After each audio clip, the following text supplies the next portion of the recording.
NIA का action, वहीं दूसरी तरफ इसका अगर बैकग्राउंड देखा जाए तो भारत और कनाडा के बीच जिस तरीके की तनातनी है, उस सब के बाद एनआईए का ये जबरदस्त प्रहार टेरर और आतंक की कमर तोड़ने के लिए, इसका असर किस रूप में पड़ेगा, भारत और कनाडा के बीच जो तनातनी है उसको लेकर बात करने के लिए हमारे साथ हमारे सहयोगी आशीष कुमार सिंह मौजूद हैं। आशीष, देखिए, जिस तरह से कल यूनाइटेड नेशंस में एड्रेस किया है डॉक्टर जयशंकर ने रोमाना, उससे बिल्कुल ये स्पष्ट है कि इंडिया का अप्रोच कनाडा के इस एलिगेशन के बाद बिल्कुल क्लियर है कि जब तक कनाडा ये बेसलेस एलिगेशन लगाता रहेगा भारत पर, भारत अपना पोजीशन सॉफ्ट नहीं करने वाला। उन्होंने बहुत ही क्लियरली कनाडा को कल संदेश दे दिया है कि डिप्लोमेटिकली आपको इस बात का ख्याल रखना पड़ेगा कि आप राजनीतिक मजबूरियों की वजह से, उसका हवाला देकर के अपने डोमेस्टिक पॉलिटिकल रीजंस की वजह से अलगाववाद या आतंकवाद का समर्थन नहीं कर सकते। ऐसे में मुझे लगता है आने वाले दिनों में जो भारत और कनाडा के बीच में रिश्ते हैं वो और तल्ख होंगे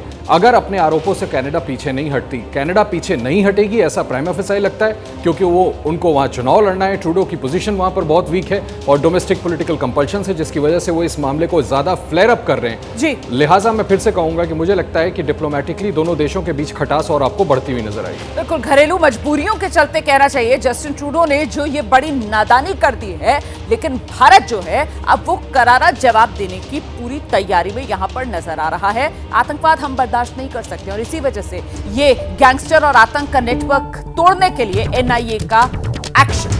खालिस्तानी गैंगस्टर्स नेटवर्क को लेकर एक और नया खुलासा। 90 के दशक में जिस तरह मुंबई में आईएसआई अंडरवर्ल्ड नेक्सस काम कर रहा था, अब ठीक उसी तरीके से आईएसआई के गठजोड़ से खालिस्तानी गैंगस्टर नेटवर्क काम कर रहा है। पंजाब से फरार हुए खालिस्तानी आतंकवादियों के जाल में कई गायक, कारोबारी, खिलाड़ी भी हैं। गैंगस्टर और आतंकी जमीन के अवैध धंधे से पैसे की उगाही में जुटे हुए हैं। सीधे रुख करते हैं, मनोज वर्मा हमारे साथ मौजूद हैं। मनोज, तो यही है फंडिंग का जरिया?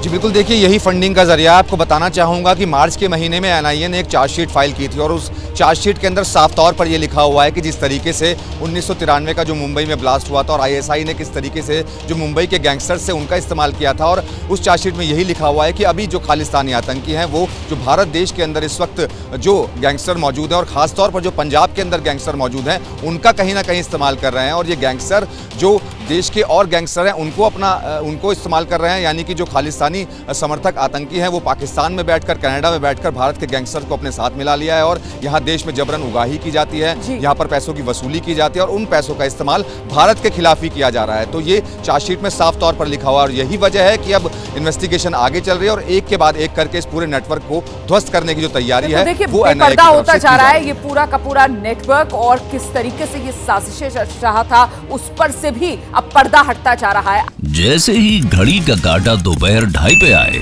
बबीता जी का दिल सास बहू साजिश के लिए मचल जाए। और ये है इनकी बहू, पूरे दिन ऑफिस की टेंशन हो जाए गॉन जब ये करें अपना फेवरेट शो फ्री टाइम पे ऑन। इनकी तरह आप भी देखिए अपना फेवरेट शो अपने टाइम पर और डाउनलोड कीजिए एबीपी लाइव ऐप अपने स्मार्ट टीवी पर।